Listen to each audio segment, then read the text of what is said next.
কম ঝোলে মাছ রান্না। প্রথমে গরম তেলে পেঁয়াজ, রসুন, টমেটো, কাঁচামরিচ এবং অন্যান্য মশলা দিয়ে একটু নাড়াচাড়া করে তারপর রেখে দেওয়া মাছ ভাজিগুলো দিব, দিয়ে একটু পানি দিব।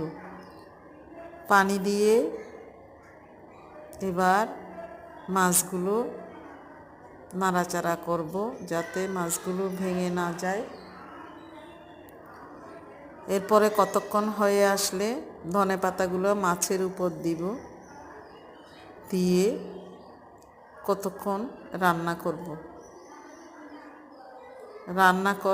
রান্না একটু হয়ে আসলে লবণটা দেখব ঠিক হয়েছে কিনা।